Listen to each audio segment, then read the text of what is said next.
mudou, os sinais estão cada vez mais evidentes. E uma pergunta ecoa no coração de muita gente: estamos vivendo o fim dos tempos? Sejam todos bem-vindos ao Voz do Reino Podcast, o lugar onde a verdade é anunciada sem medo. No episódio de hoje, vamos falar sobre escatologia, profecias bíblicas, sobre o arrebatamento, a tribulação e os sinais que antecedem a volta de Cristo. E para essa conversa especial, eu hoje recebo o pastor Carlos, que está junto conosco. Amém? Amém. Boa noite a todos que estão nos acompanhando. Estou muito feliz de poder fazer parte deste programa, onde iremos falar da palavra de Deus. A palavra de Deus é aquilo que nos edifica, nos transforma e nos faz fortalecidos cada dia mais. Esse tema é muito recorrente, muito pedido, e é muito importante nós falarmos sobre escatologia, sobre alguns pontos para defendermos a nossa fé, a nossa visão. E quero também agradecer a oportunidade ao irmão Eduardo estar aqui, presente, fazendo parte deste momento. Para mim é uma honra poder recebê-lo aqui. Creio que vai ser de grande valia o que vamos anunciar a todos vocês que estão aí, tá bom? Fiquem atentos, fiquem ligados, porque isso é um assunto muito polêmico, é um assunto muito debatido nos dias de hoje, e tenho certeza que você vai adquirir muito conhecimento hoje, tá bom? Vamos lá, pastor Carlos. A pergunta que não quer falar, não quer calar: estamos vivendo o fim dos tempos hoje? Sim, nós estamos vivendo os fins dos tempos, assim como nossos antepassados também mencionavam, que Jesus está voltando, e de fato Jesus está voltando. Nós vemos sinais evidentes da volta de Cristo, nós vemos tudo aquilo que a Bíblia tem passado para a gente, nós vemos sinais acontecendo. E eu costumo dizer que nós precisamos nos atentar por aquilo que as Escrituras estão dizendo, porque tudo que eu acho não é convivente aquilo que a Bíblia diz. Então nós precisamos sempre estar focado na palavra. Se tudo que você está ouvindo está fora da palavra, guarde a Bíblia e não fique com aquilo que é o achismo, Então, eu também gosto muito da palavra, uma frase que o Billy Graham ele fala, que a Bíblia ela é mais atualizada que o jornal de amanhã. Então é muito interessante que a palavra de Deus ela é incomparável, incondicional. Então os fins dos tempos, ele é evidente, e já está acontecendo sinais que nós vemos quando Jesus ele fala, por exemplo, em Mateus 24. Então nós vemos sinais acontecendo, e esse tema é um tema que envolve várias vertentes, várias visões, e é interessante que podemos ser edificados através desse tema. Isso é interessante, que o que o pastor Carlos disse nos dias atuais tem muitas pessoas usando o achismo, o eu acho, e vamos dizer assim que o eu acho é o pretexto para o erro, O que ele disse é fundamental, é Bíblia, Então vamos lá, pastor, eu tenho uma pergunta para dizer.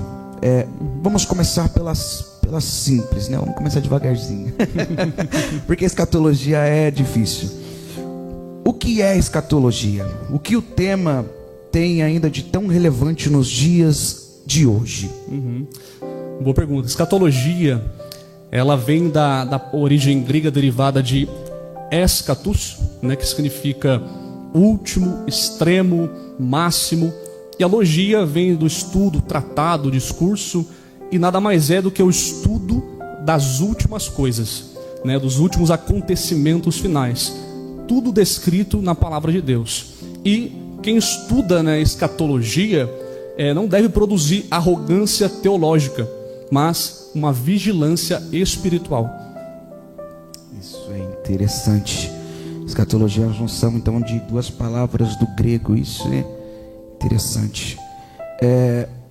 Pastor Carlos, Uma pergunta que não quer calar é: o céu e o inferno devem ser entendidos como os lugares físicos ou estados espirituais?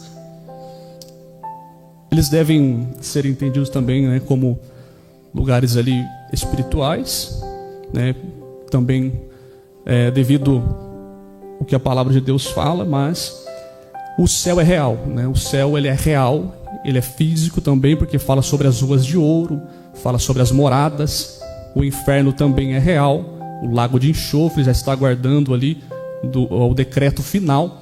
Então eu vejo também como os dois lados, né? Então, tanto espiritual como também algo físico que nós poderemos adentrar e fazer habitação, né? Então, esse estudo também sobre, né, voltando para aquilo da escatologia, ela fala sobre a volta de Cristo, também fala sobre arrebatamento, também fala sobre o milênio, também fala sobre a grande tribulação, também fala sobre o juízo final, sobre o novo céu, a nova terra.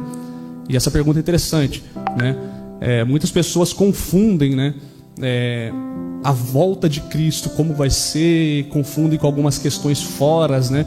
Que alguém passa um conhecimento, às vezes não está fundamentado na palavra, e está um questionamento, e várias perguntas soam na nossa mente, como essa, por exemplo, né, se o céu ele é só físico ou se ele é só espiritual. Eu vejo como ambos, né, porque isso se compõe e se mantém conforme a palavra de Deus. Sim, acredito também nesse mesmo ponto, até porque o próprio Jesus ele vai dizer lá em João, né? Na casa de meu pai há muitas moradas, né? Estamos falando de algo físico, né? Acredito que ele seja no modo tanto quanto espiritual, também quanto físico, né? Que nós vamos ver também em Apocalipse capítulo 21, 22, onde que ele vai descrever a questão da nova Jerusalém, né? E em Mateus também 25, 41, que ele vai falar sobre a questão do fogo eterno. Você já vê que é algo que é também espiritual, né? Então, isso é muito interessante, esses textos, para que a gente venha entrar na luz da palavra. Que nem o pastor Carlos acabou de dizer, muitas dúvidas geram, porque as pessoas, elas colocam em suas cabeças o achismo, né? Eu acho, e aí acaba, além de ela colocar o eu acho, acaba confundindo as pessoas que estão ali escutando. Por isso, irmãos, sempre estejam com a palavra de Deus, tá bom? Pastor Carlos, existe um fim do mundo literal ou pode ser simbólico?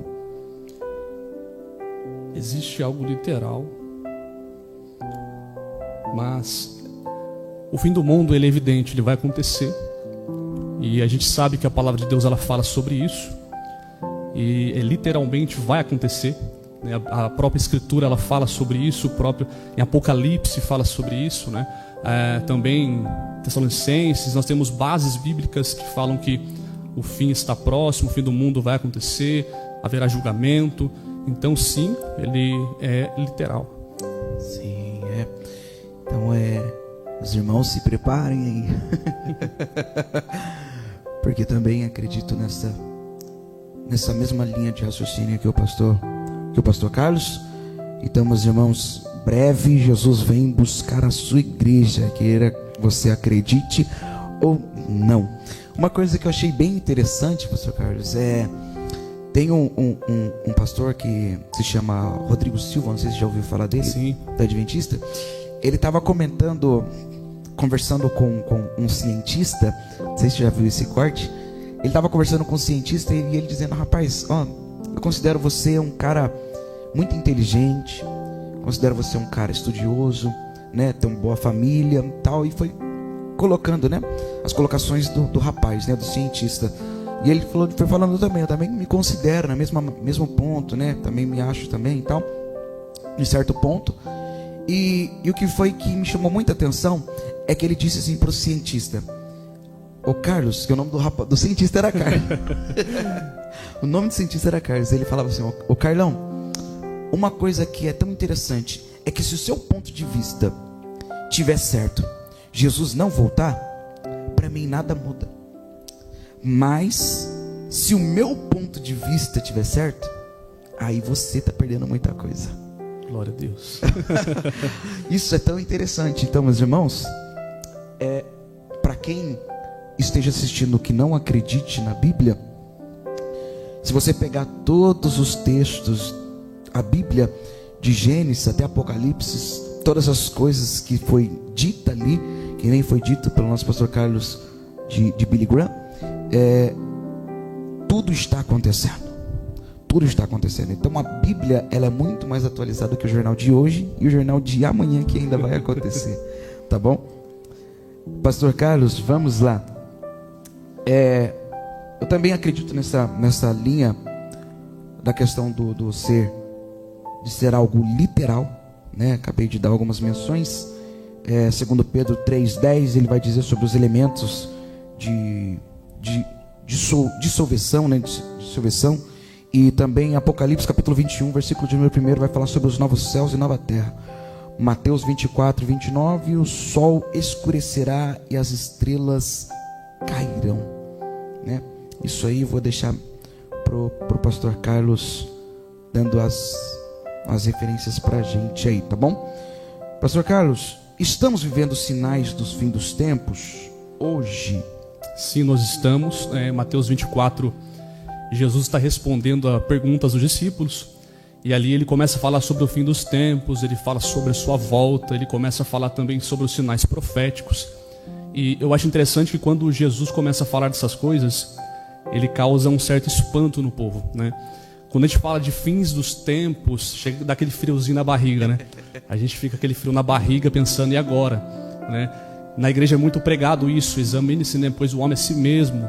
Olhe para si, como você está, como está preparado para se Jesus voltar hoje. A grande pergunta no meio do pentecostalismo é essa, né? Você está preparado se Jesus voltar hoje? Mas eu acho interessante que quando ele começa a falar sobre, né, os falsos profetas, ele fala sobre a perseguição da igreja, ele fala sobre guerras, ele fala sobre fome, ele fala sobre a grande tribulação. Mas uma coisa incrível que Jesus fala é Mateus 24:30. Então aparecerá no céu um sinal do Filho do Homem. E ali todas as tribos da terra se levantarão e verão o Filho do Homem vindo nos céus, né, vindo sobre as nuvens dos céus com poder e grande glória. Então é interessante que Mateus 24 é Jesus revelando que antes da coroa haverá turbulência no mundo. Então é interessante que também lá em 1 Tessalonicenses capítulo 4, versículo 16 e 17, também traz para a gente que o principal ponto, né, da nossa fé, o que nós acreditamos, é sobre o arrebatamento. Então eu acho interessante que sim, né, os fins dos tempos aqui estão evidentes para a gente, e Jesus está trazendo para a gente alguns pontos bastante interessantes. Isso é interessantíssimo, porque esse capítulo de Mateus 24, né, Jesus vai falar praticamente em aberto para o povo, né? Ele vai falar em aberto para o povo, né? Se você pegar alguns pontos escatológicos, muitos pontos, não vou dizer todos, mas muitos pontos escatológicos são muito simbólicos. Deus vai dar em modo de visões, em modo de interpretação, né? E só que aqui não, para não houver nenhum erro, Jesus ele vai abrir e falar as claras para todo mundo, né? Que o filho do homem vai vir sobre as nuvens, né? Aparecerá nas nuvens. Nesse ponto, quando Jesus aparecer nas nuvens, o Espírito Santo que vai arrancar, né, a igreja, né, da terra, o povo da terra, né? Fala um pouquinho sobre isso pra gente. É interessante que, né, em 1 Tessalonicenses capítulo 4, versículos 16 e 17, fala sobre o arrebatamento. E o texto ele nos ensina algo interessante, que Jesus descerá do céu, haverá voz de arcanjo, trombeta de Deus. Então você imagina, né, a igreja ali, e de repente aquela trombeta soando. Eu costumo ver algumas pegadinhas por aí, né? Daquelas pessoas que pegam aquela caixa de som e colocam em cima do apartamento lá e começa a tocar trombeta, né? E algumas pessoas saem para fora, ficam olhando na janela, desesperadas. Ué, eu não fui, eu não tô indo, né? E vai ser exatamente assim, né? Talvez alguns acreditam que vai ser algo invisível para a terra, né? Para aqueles que não vão ser arrebatados, mas hoje outros já acreditam que vai ser visível, né? Todo olho também verá e tal. Então tem coisas que a gente vai olhando para a Bíblia e vamos desmiuçando o texto, né? E também fala sobre que os mortos, né, em Cristo ressuscitarão, né? O primeiro, que são os crentes fiéis, né, que já morreram, que partiram antes do arrebatamento. E aí os vivos serão arrebatados. Uma coisa que eu acho interessante é que o arrebatamento ele será um encontro, né, entre a igreja fiel e o noivo eterno esperado. Então quando Jesus ele disse, eu vou, mas eu voltarei, né, ele está dando uma promessa, ele fez uma promessa. E a promessa de Deus é aquela promessa que é cumprida. Não é uma promessa como dos homens, né, que a pessoa fala, não, eu vou te dar tal coisa, só que você fica esperando e nunca acontece. Só que eu acho também interessante o preparo, né? Jesus fala para a noiva, eu voltarei, mas a noiva precisa se preparar para receber o noivo, né? Assim como a parábola das 10 virgens. E também eu acho legal de trazer aqui aquela questão como que era, né, o matrimônio ali, como que era o casamento, né, judaico, né? Onde ele se preparava, a noiva se preparava e ficava aguardando o noivo chegar, né? O noivo ele saía, ficava durante alguns dias ali tentando achar uma morada, uma casa. Enquanto ele não encontrasse esse lar para a noiva, ele não vinha ao encontro, né, da noiva. Então a noiva ficava lá se preparando e aguardando ele com as lamparinas acesas. E assim quando o noivo aparecesse, a noiva estava o aguardando, porque estava preparada para receber o noivo. Assim é a igreja. Interessante isso. Anotou, hein? Anotou? Isso é interessante. Interessantíssimo mesmo. Pastor Carlos, a escatologia ela pode gerar esperança nas pessoas ou medo? Qual é o foco real da questão da escatologia? Excelente pergunta, Eduardo. Muitas pessoas têm medo, né? A realidade, a gente pode falar muito assim como pastor, né? Como já dirigi igreja, já tive experiências ali também lidando com, né, o nosso meio gospel, com o povo. A gente vê que existe muito medo, né? A realidade é essa. Existe um certo medo de algumas pessoas, mas de outras nós vemos o anseio de estar com o noivo, né? Realmente, nós não podemos olhar para a escatologia como algo que vai nos barrar e nos privar de não ter esse encontro. Nós temos que olhar para a escatologia como uma oportunidade de alcançarmos a coroa tão desejada. Como Apocalipse fala, guarda o que tens, para que ninguém tome a tua coroa. Então, se você tem, você guarda. Se você não tem, não há como guardar. Então, nós precisamos guardar aquilo que nós temos. O que nós temos hoje, a nossa salvação. Então, a escatologia ela não pode gerar esse medo. Ela tem que gerar esperança. Um anseio, né? Uma sede, né? Apóstolo Paulo que era assim, né? Quero logo partir com ele. Quero logo descansar. Quero partir logo com ele, né? Apóstolo Paulo que era assim. É assim que deve ser, né? A gente, né? Pastor Carlos, desculpa. Pastor Carlos, o arrebatamento, ele pode acontecer individual ou é congregacional, geral? Coletivo? Isso. Existem relatos, né, por exemplo, né, de arrebatamento. A gente vê alguns testemunhos de pessoas que foram arrebatadas num instante, um momento, de forma individual. E isso aconteceu quando a pessoa estava orando. Já vi relatos de irmãos contando que estava orando no monte durante alguns dias, fez um propósito e começou a pedir para Deus para ver o céu, para entender como que é o céu, como que é, né, o céu, e queria muito saber como é o céu, como as escrituras falam. Só que a maioria dos casos e relatos, testemunhos, que quando a gente começa a entender, a gente vê que esses irmãos também teve a experiência de ver o céu, também ver o inferno. Então muitos relatos acontecem. Então eu acredito que um ato profético ali onde você está orando, você está clamando, Deus também pode arrebatar alguém individualmente para mostrar algumas visões, assim como era com os profetas, como por exemplo Ezequiel 37, está no vale, a Bíblia diz que veio a mão do Senhor e o pegou e o levou em espírito para o vale. Então tem coisas que eu acredito que o arrebatamento dessa forma pode ser individual, onde Deus quer mostrar alguma coisa para evidenciar para a igreja, mas eu acredito fielmente que o arrebatamento vai ser coletivo, aonde a igreja que já está sendo preparada, já está se guardando para Jesus, vai o encontrar nos céus conforme a palavra de Deus. Maravilha. Deu para entender aí, né? Glória a Deus.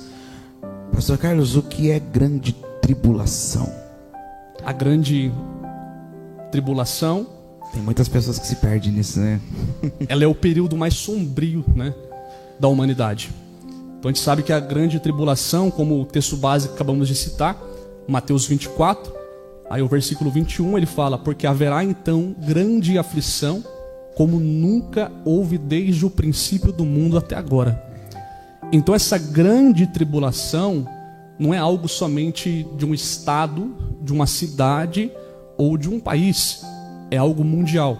Então essa grande tribulação é o juízo divino, é a perseguição, é o sofrimento, né, sem precedentes. Então essa grande tribulação, na visão, né, pentecostal, vamos colocar aqui assembleiana, que é a qual eu venho, né, qual eu entendo, né, qual eu vivo, a tribulação acontecerá após o arrebatamento da igreja. Então essa grande tribulação vai ser instituída a partir do momento que a igreja, a noiva, se encontrar com o noivo. E será um momento de ranger de dentes, um momento difícil, um momento de perseguição.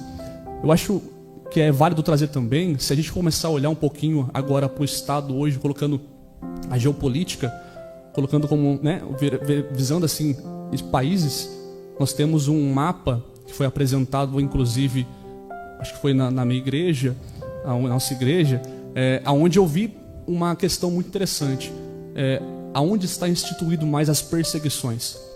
Então já tem uma clara evidência que essa grande tribulação, ela vem para limitar as pessoas, ou seja, controlar os crentes, controlar as vidas. Um exemplo, vamos colocar Coreia do Norte. Não se pode entrar um cristão.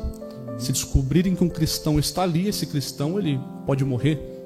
Só que alguns talvez queiram se aventurar a estar ali, mas eles não conseguem nem acesso, né? Mas tem gente com certeza que é cheio do Espírito Santo, que quer ir em Paulo, que quer estar em Corinto, quer estar em Éfeso, quer estar, né, na Roma, quer estar em todos os lugares, nos confins da terra, como a palavra de Deus diz, que quer estar. Mas nós vemos que essa grande tribulação já está acontecendo em partes evidentes para a gente, aonde pessoas estão sendo controladas, manipuladas por um regime que é narcisista, um regime ditador, um regime que está oprimindo as pessoas. Seria isso o princípio das dores, as dores de parto que a Bíblia nos fala, igual a mulher sente, né, as dores de parto antes do nascimento da criança? Seria isso já, essas perseguições, essas tribulações que hoje os cristãos passam na mão desse povo? Será que seria isso já, essas dores de parto? Sim, eu acredito que sim, porque a gente vê muita perseguição, alguns países já estão se fechando, a China, por exemplo, também persegue crente, persegue cristão. A gente vê muita coisa acontecendo, inclusive no nosso país, né? A gente vê que tem as oposições, né, que não se agradam de ver alguém proclamando a palavra, falando aquilo que a Bíblia realmente diz. A gente vê uma certa limitação dentro da sociedade hoje, que escatologicamente dizendo, já está acontecendo.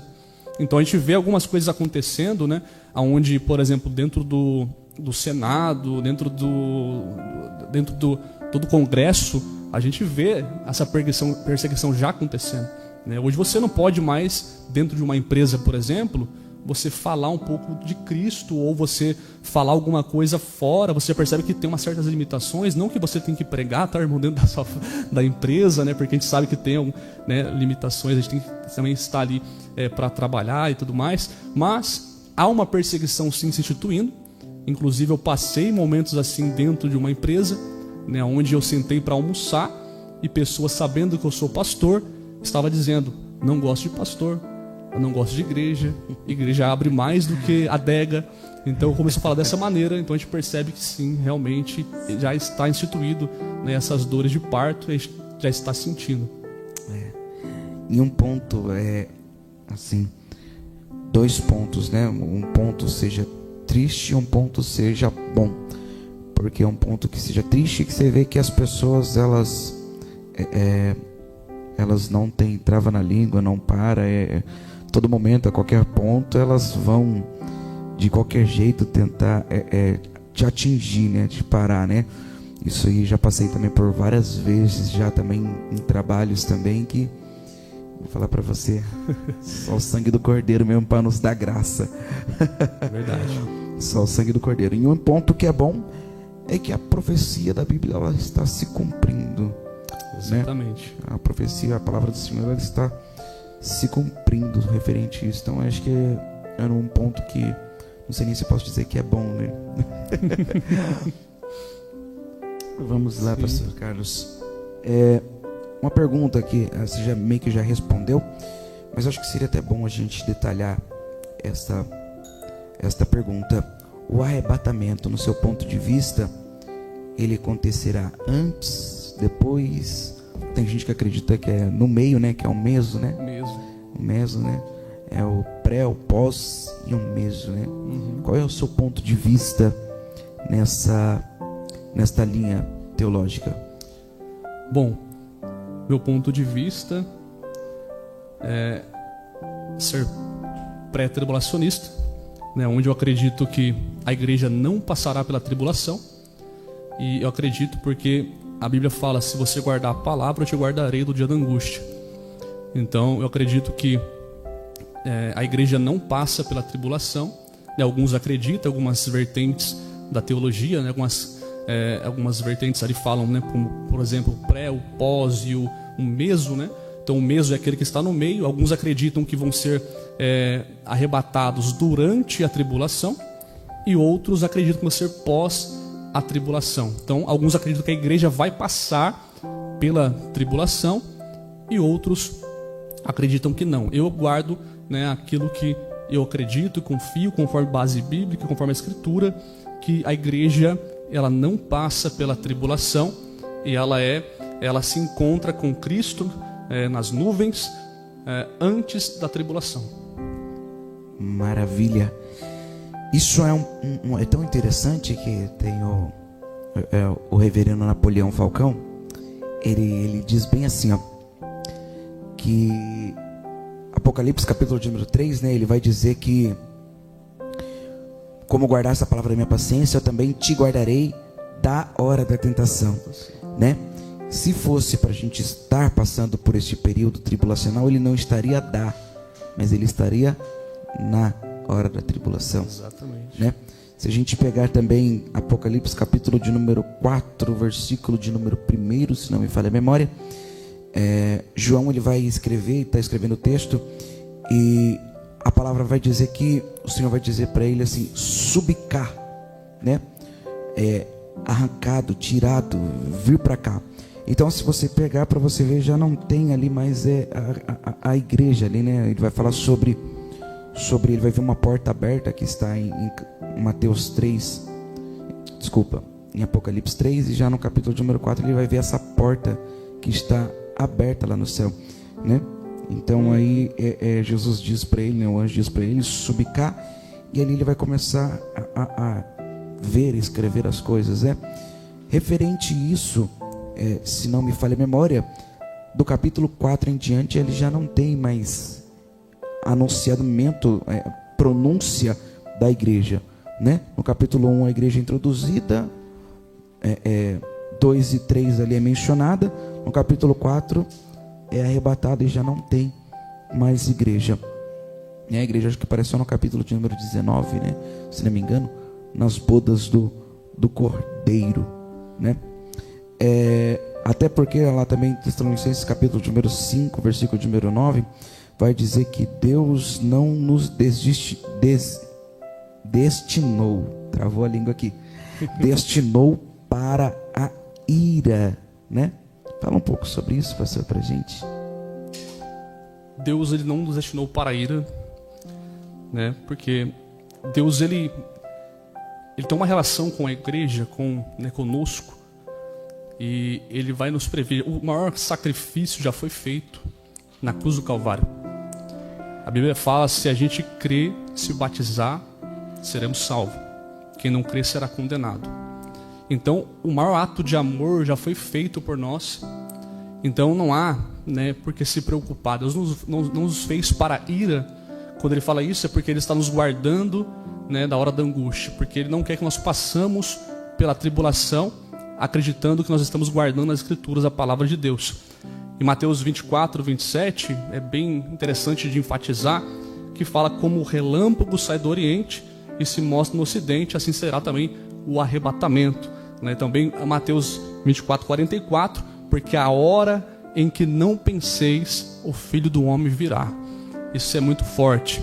Então, Deus, Ele vai assim nos livrar, né? Não nos fez para a ira, mas sim para nós sermos adoradores, e Ele ama cada um de nós. Isso é lindo, isso é interessante isso. Sabe o que me chama a atenção, pastor Carlos? Dizer que o sistema, ele cogita tudo para aquilo que Deus implanta.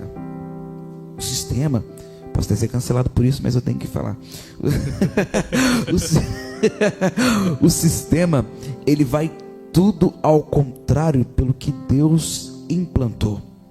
Né? Pode ver que Deus é a favor do homem e mulher. Aí vem o sistema e coloca ali mais um gênero que não tem. A Bíblia é homem, macho e fêmea. Acabou. Se você pegar para você ver, Deus foi lá e criou o sinal do céu como aliança, né? Como uma aliança. Aí veio o sistema e colocou esse sinal como o arco-íris, o sinal do terceiro gênero, que não existe, né? Sobre o casamento, o sistema hoje implanta que o casamento é ruim, é melhor viver solteiro, né? Você vê que tudo que Deus implanta, o sistema e Satanás, ele tenta distorcer aquilo para fazer muitas pessoas se perderem ou deixar de acreditar nisso. Isso me chama muita atenção, porque que nem o pastor Carlos acabou de dizer, a questão do arrebatamento que vai mostrando o Ocidente do lado para o outro. Agora conjectura comigo, o arrebatamento acontecendo, muitas pessoas ficando. O que as pessoas que já não criam iam dizer? É o quê? É um extraterrestre, é um ET, né? Isso, os Estados Unidos, eles já implantaram a área 51. Essa área 51 lá vai falar sobre extraterrestres, sobre nave espacial, vai implantar muita coisa lá, porque eles já estão preparando para que quando a igreja realmente ela seja arrebatada, eles dizer que foram os extraterrestres, né? Até um tempo atrás, os antigos presidentes dos Estados Unidos, ele tinha colocado que se um piloto de avião é crente, o outro tem que ser ateu ou não acreditar, para não correr o risco de, no arrebatamento, as pessoas irem embora e o avião cair com as outras pessoas que estão. Não sei se você já ouviu falar isso, sim, mas sim. Rapaz, então tudo que Satanás, tudo que Deus implanta, Satanás ele quer distorcer, distorcer esses planos. Mas de uma coisa tão interessante que eu até rapaz, o pastor Carlos falando aqui, eu quase saí daqui correndo. Oh, glória. Uma coisa que é tão interessante é que as pessoas podem crer ou não crer, mas a palavra de Deus, ela vai se cumprir. Eu acho interessante, né? Você disse agora essa questão, né? Satanás, ele é especialista, né? Ele é especialista em copiar, né? Ele quer sempre estar copiando. Vamos dizer também assim na indústria. Hoje a indústria, por exemplo, os chineses copiam muitos americanos. Eles querem equiparar o seu equipamento com o equipamento americano, mas sabemos que o equipamento americano ainda tem sua desenvoltura um pouco melhor. Assim também no mundo espiritual. Satanás ele tenta copiar, né, aquilo que Deus faz, só que ele não consegue fazer como Deus faz. Porque ele também não é onisciente, onipresente e onipotente. Então assim, Deus ele está em todos os lugares. Ele sabe o que vai acontecer às 9h34, Satanás não sabe. Então, uma frase, o qual você mencionou sobre ira, eu coloco no meu coração: a igreja não aguarda a ira, a igreja aguarda o noivo. Oh, glória! Ela não está aguardando a ira, ela está aguardando o noivo, porque a tribulação ela será um juízo divino. E a igreja ela será retirada antes disso. Porque nós aguardamos o noivo e não a ira. Então eu acho lindo isso, né? Porque Deus não nos fez para ficarmos sofrendo, angustiados. Ele nos fez para sermos adoradores e o adorar em espírito e em verdade. Isso é interessante, né? Você que estiver aguardando aí o anticristo, Fique aí aguardando ele. Nós estamos esperando Jesus nos chamar, né? Glória a Deus. Ai, Jesus. Isso é tão lindo, pastor, porque tem muitas pessoas que entram nesse texto dizendo assim, mas se os antigos, os que estavam do passado sofreram perseguições, sofreram tantas coisas, foram cortados no meio e tudo isso e tal, quem somos nós para não passar pela grande tribulação, né? Esses são os pontos, né, dos pós-tribulacionistas, né? Fala um pouco sobre isso, a sua questão da sua visão referente a isso, explicar para as pessoas também que estão assistindo. A questão você disse sobre a questão da perseguição, né? A perseguição, ela se dá em todos os lugares, né? Mas depende daquilo que você foi chamado para executar. Eu entendo que cada um de nós fomos chamados por algum propósito. Aqueles 12 discípulos, os 12 apóstolos foram chamados para implantar a igreja e fazer com que a igreja crescesse. Então eu acredito que cada um ele tem uma chamada, cada um tem uma promessa. Então nos dias de hoje nem todos vão passar, né, perseguições, porque talvez não é a vocação daquela pessoa ser um portador missionário da palavra de Deus, que venha expandir essa palavra em vários cantos. Então eu entendo que cada um tem um propósito, né? Vai acontecer, a perseguição já está acontecendo. Então a gente vê uma grande evolução quando se fala de perseguição. A evolução que eu quero dizer é aquela evolução contínua, né? A gente não vê algo cessando, nós vemos que está cada vez mais recorrente, né, cristãos morrendo, pessoas que proclamam a palavra morrendo. Então já está acontecendo, só que tudo está limitado à vocação daquela pessoa. Se ela é vocacionada a ser um missionário, a perseguição é em dobro. Mas se ela é vocacionada a estar na casa de Deus, fazendo parte do corpo de Cristo, talvez ela não passe tanta perseguição quanto aquele que está na linha de frente. É como um exército. Alguns é chamado para ficar na retaguarda, outros é para ser linha de frente. Então tudo depende daquilo que você foi chamado para executar. Maravilha. Pastor, a gente temos uma pergunta no chat. Estão perguntando para você ali. Pergunta da Teologia Transparente. Estão te fazendo uma pergunta. A pergunta é: guardar na hora da angústia significa livrar da angústia? Essa é a pergunta da Teologia Transparente para o Senhor. Já sei quem perguntou. Teologia Transparente, um amigo aí, pastor João Henrique, né? Ele é um outro podcast aí, né, que a gente participou recentemente. Guardar da hora da angústia, é isso que ele falou? A pergunta é: guardar na hora da angústia significa livrar da angústia? É porque isso é uma pergunta de um pós-tribulacionista, né? Deu para entender. Com certeza falar isso. É uma visão pós-tribulacionista, né? Então eu acredito que guardar na hora da angústia, né, não é para, com certeza vai ser para aqueles que ainda não estão, que não vão ser, né, arrebatados aí, que tem aquele povo que vai ficar, né? Talvez aí com a palavra de Deus vai ser alcançado.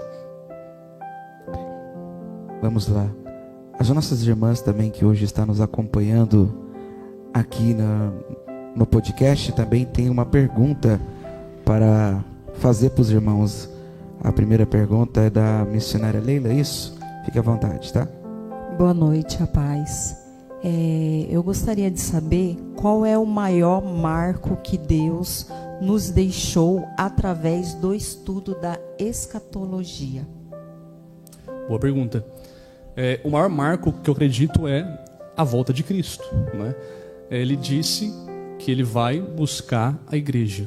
Então, o maior marco que eu acredito é a volta de Cristo. E também, lá quando nós acreditamos no que?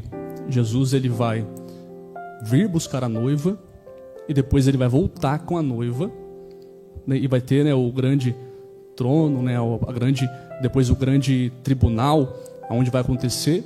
E eu acho que o maior marco, né, que a igreja vai passar é quando ele voltar com o noivo, a igreja, os anjos e o noivo, né, para passar ali pelo grande julgamento, onde os ímpios serão todos julgados. Esse é um marco muito importante para aquele que acredita em Deus, né, eu venci, eu consegui. Glória a Deus. Tem outra?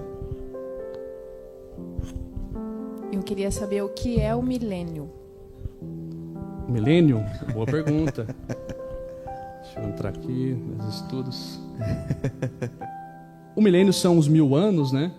Em Apocalipse 20, versículo 1 até o 6, ele fala: e viveram e reinaram com Cristo durante 1000 anos. Então, o milênio é um dos temas mais importantes da escatologia bíblica.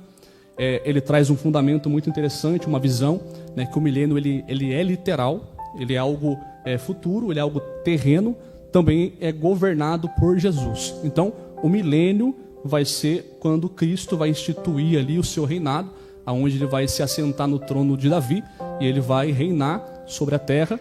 E aí as pessoas verão realmente como que é um reino sendo dirigido pelo próprio Senhor Jesus. Então vai ser algo ali onde Jesus ele vai estar reinando e durante esses 1000 anos, né? Então milênio significa 1000 anos. Então durante esses 1000 anos Jesus estará reinando e o mundo finalmente vai conhecer um governo perfeito. Oh, glória. Antes de já passar para mais uma pergunta para vocês aí, eu só queria abranger, como a gente falou sobre a questão do milênio, uma coisa que é muito interessante. As pessoas que ficarem, elas vão ter mais uma oportunidade? Acredito que sim. As pessoas que ficarem vão ter mais uma oportunidade. Eu acredito que sim, que elas vão ter mais uma oportunidade de aceitarem, né, a palavra de Deus e se converterem. É que tem muita gente que não acredita no reino milenar, né? Sim. Tem muitas pessoas que não acreditam. Até tive um pastor que ele não acreditava que as pessoas que ficarem, elas iam ter outra oportunidade. Eu falava assim, eu, na luz da palavra, né, mostrava que ainda teria a questão de oportunidades, né? Uhum. Vai acontecer ainda muita coisa ainda depois do arrebatamento. Tem muita coisa ainda para acontecer. Amém? As irmãs, mais uma pergunta? O que o estudo da escatologia faz de impacto no meio cristão? Boa pergunta. A escatologia ela traz a esperança, né, de entendermos os últimos sinais e prepara a igreja para a vinda do noivo. Então a escatologia ela está preparando a igreja a entender. Escatologia é uma matéria da teologia, então eu recomendo você, né, meu caro irmão, minha cara irmã, a estar estudando, se aprofundando na teologia, seja básica, média avançada ou a bacharel, né, para você entender um pouco mais sobre a escatologia, que é uma matéria da teologia que envolve várias vertentes, e isso produz, né, o sentimento de preparo, sentimento de entender que existe vários acontecimentos que vão surgir, os que já estão surgindo, e a certeza que nós estamos no caminho certo, aguardando o noivo para vir arrebatar a igreja. Aleluia, glória a Deus. Pastor Carlos, as pessoas que morrerem hoje, elas vão para onde? Elas vão para o céu. Tem gente que acredita, né, por exemplo, uma visão, vamos colocar, tem pessoas que acreditam, como alguns irmãos de outra crença, que aquele que morre hoje fica dormindo, sono profundo, vagando. Mas eu acredito, né, que quando nós morrermos, num piscar de olhos, estamos com o Senhor Jesus Cristo. Aí, tu também um banho aqui. É o azeite, ô glória. Ai. Tem pessoas que acreditam que depois da morte a alma fica vagando ainda, né? Aí até fala ainda assim, se você não obedecer, eu vou voltar a puxar seu pé. Ai, Jesus, isso é até interessante, que de Gênesis até Jesus, as pessoas iam pro Hades, né? Uhum. E depois de Jesus até a consumação dos séculos, já estão no paraíso. Isso é tão interessante que nesse ponto escatológico tem pessoas que acreditam que, por causa da fala de Paulo, acreditam que depois da morte elas vão estar dormindo lá. Qual é o seu ponto de vista, pastor Carlos, sobre isso? Não, a gente pode pegar um exemplo muito claro, né? Quando Jesus ele vai ser crucificado, ali tem 2 ladrões. Um deles vai se lembrar e olhar para Cristo e falar, né? Senhor, lembra-te de mim quando entrares no teu reino. Jesus olha para ele e fala, hoje mesmo estará comigo. Ou seja, quando você morre, você já está com Cristo, né? Tem gente que acredita que está dormindo, né? Outros, né, acreditam que é universal, entende um pouco, né, diferente nessa visão, mas a visão que eu tenho, a visão que eu levo, né, escatologicamente dizendo, é que quando a gente morrer, estaremos com Cristo no piscar de olhos também. Isso é tão interessante que nós vamos... A questão que Paulo está dizendo de estar dormindo, não é uma questão física, né? Não é questão que vai realmente estar dormindo, né? Que ele está dizendo que é no modo de descanso, né? Quando a gente está dormindo, a gente já está descansando, né? Lá, a partir do momento que a gente já morremos em Cristo, isso é bom enfatizar, morremos em Cristo, nós já vamos estar descansando. Até porque senão não teria lógica, né? Jesus dizer para o ladrão, hoje mesmo tu estará comigo, sendo que ele vai estar dormindo, né? Não teria lógica nenhuma essa fala de Jesus. Ele disse, né? Hoje estará dormindo comigo. Então ele disse, hoje estará comigo. Não teria muita lógica. Abraão também, quando Abraão disse lá, né, para o rico, né?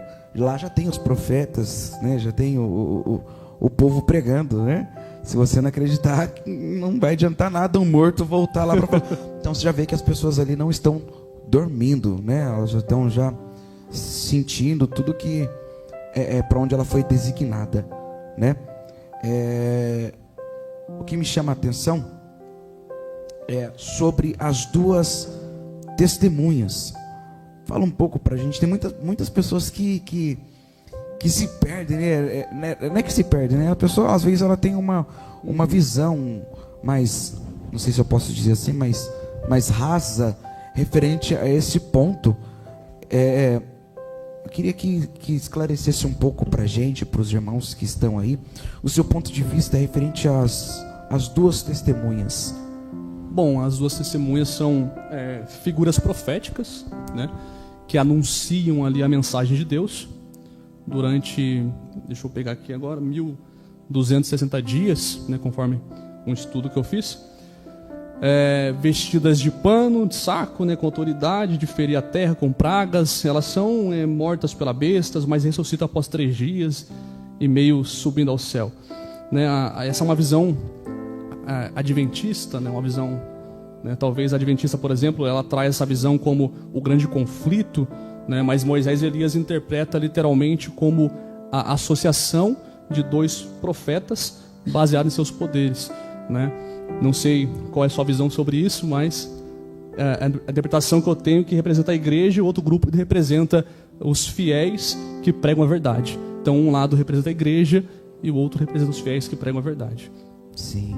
Aí tem gente que se limita pela questão do poder, diz que as 2 testemunhas são 2 pessoas, que é Moisés e Elias, né? Moisés e Elias. Moisés e Elias. Mas se fosse Moisés e Elias, a Bíblia ela ia se contradizer. Exato. Ela ia se contradizer, porque Moisés morreu. Sim. E a Bíblia diz que ao homem só é ordenado morrer uma vez só. Uma vez só. Né? Elias também não é, porque Elias foi arrebatado. Então, para estar no céu, o seu corpo já foi transformado. Glória a Deus. Né? Até em Mateus, Jesus vai dizer que Elias ele já veio e eles não entenderam, né? A questão do ponto que estava dizendo que Elias iria voltar. E tem gente que diz então que era Elias e Enoque, né? Os 2 que foram arrebatados. Os 2 que foram arrebatados. E é isso, a visão sobre isso. Um ponto, esse ponto dói na alma.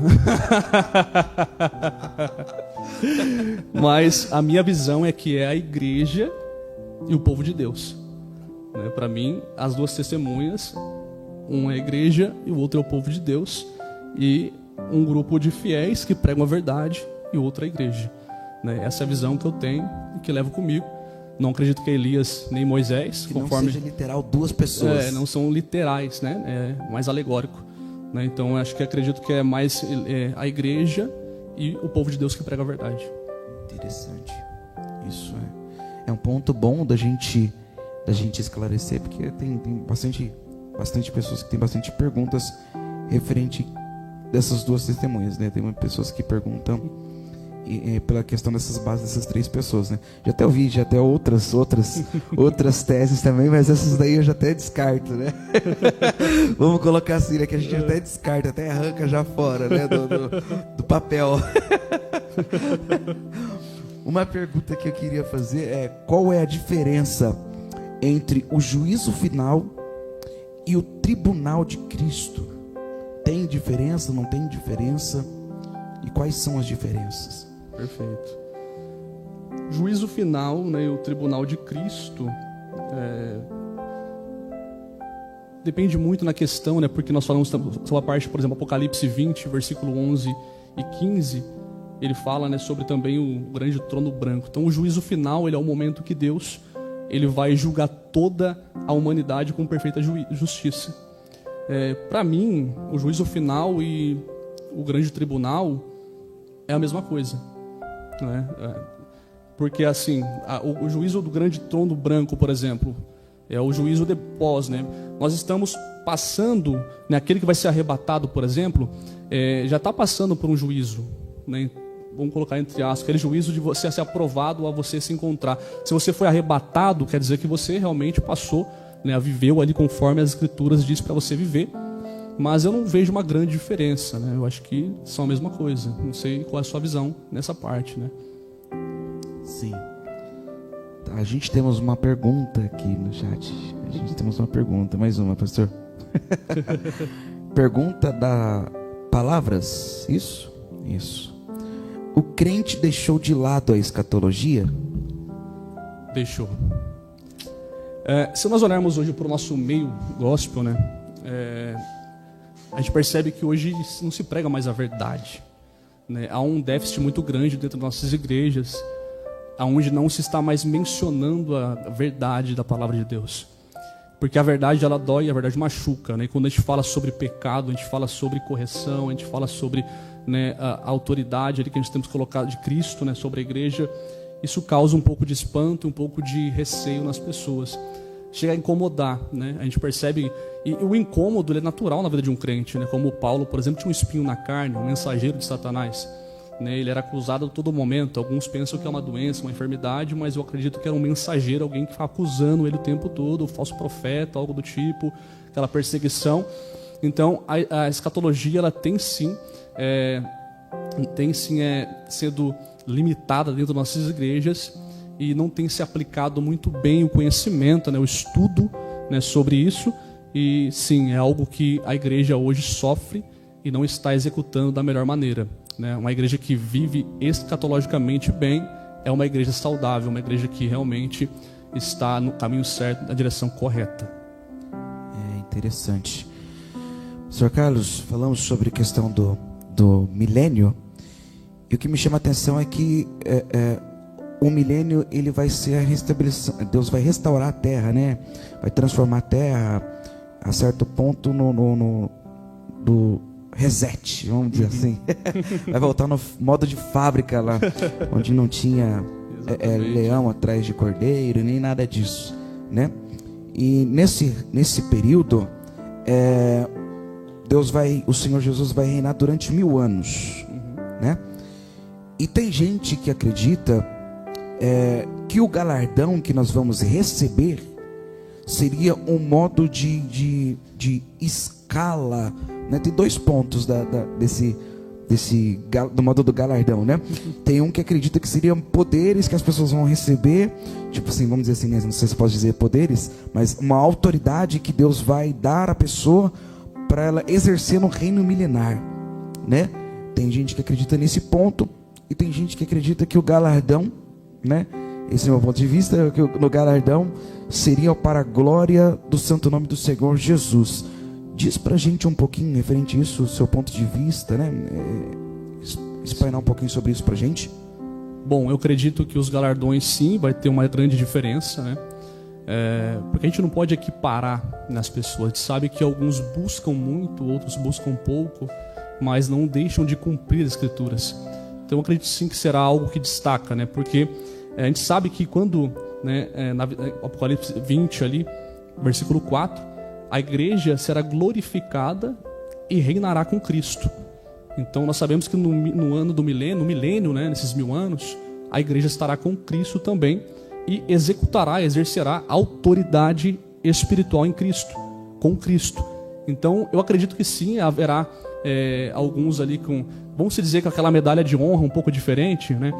Aquele soldado que vai para a guerra e ele se destaca, ele consegue ter uma medalha de honra. Então terá pessoas que terão sim uma capacidade um pouco melhor do que as outras, mas tudo para a glória de Deus, né? Para exercer com autoridade, com Cristo, aquilo que foi chamada para executar. Então eu acredito que sim, vai ter uma diferença nessa questão, mas é algo que vai ser para a glória de Deus, para com Cristo ali executar também coisas para transformar, né? Para glorificar o Senhor. Nesse período Satanás vai estar preso, correto? Vai estar preso. Depois desse período ele vai ser solto, e para confundir e enganar a muitos. Exato. Né? E aí tem muitas pessoas que ficam, mas peraí, não faz lógica, acabou de reinar 1000 anos, agora como é que vai condenar um monte de pessoa, como é que vai perseguir um monte de pessoas? Fala um pouco sobre isso pra gente. Sim. A Bíblia fala então, né, que nesse milênio Satanás ele vai ser preso, e Satanás, depois passou o milênio, Satanás será solto, né?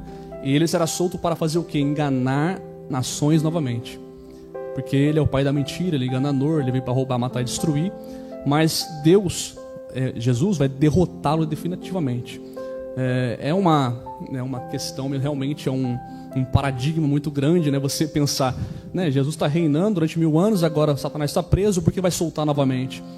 Eu acredito que é para entender se aquele tempo que aquelas pessoas entenderam como, né, Cristo está executando o seu reinado, se eles estão fortalecidos, se realmente eles estão crentes em Cristo Jesus. É como Paulo disse, já não vivo mais eu, mas é Cristo que vive em mim. Então é para testar se realmente aquelas pessoas entenderam. Porque viver, por exemplo, a gente falou que vai ser uma transformação durante 1000 anos, paz, alegria, bênção, bonança. Então vai ser uma transformação tão grande que as pessoas estarão vivendo um momento como se fosse o céu, a glória de Deus, né? Só que aí agora entra um outro contexto, um contexto onde Satanás vai ser solto e novamente a enganação vai começar a acontecer. Então viver quando eu estou próspero é muito bom. Difícil é eu ser crente quando as coisas estão ruins, quando a escassez chega, quando a morte chega, né? Quando as coisas não dão certo. Então difícil é nós sermos crentes fiéis quando a situação não está bem. Então eu acredito que Cristo permite isso acontecer para realmente entender aonde está o coração, aonde está realmente a confiança deste povo. Sim. O que me chama a atenção, né? O que me chama a atenção é que tem muitas pessoas que elas perguntam assim: nesse reino milenar vai ser só as pessoas que vão vir, ou as pessoas que ficarem também vai estar nesse reino milenar? Boa pergunta essa, hein? As pessoas vão ter os dois povos, sim. Acredito que vai ser os dois povos, porque acredito que vai ser uma oportunidade de pessoas entenderem ali o que Cristo realmente é, né? Então acredito que sim, vai ver os dois povos. Certo. O relógio aqui voa, hein, rapaz? Olha. A hora voa demais. Acho que eu vou fazer a última pergunta para você, da questão, acabou o reino milenar. Tem muitas pessoas que entendem o Armagedon com Gog e Magog, a luta de Gog e Magog, né? No seu ponto de vista, os dois são coisas distintas, separadas? Qual é o seu ponto de vista referente a isso aí? E o que vai acontecer depois de tudo isso? Vamos habitar aqui na terra, a terra vai ser transformada, vamos morar no céu? Fala um pouquinho pra gente referente a isso. É que 1 hora só pra falar de escatologia... É muita coisa. Não tem como, né? Mas dá uma espainada pra gente, por favor. Sim. Eu acredito que é a mesma coisa, né? E também a Nova Jerusalém, né, vai ser transformada, né? Então eu acredito sim que é a mesma coisa e haverá sim essa transformação, né? Certo.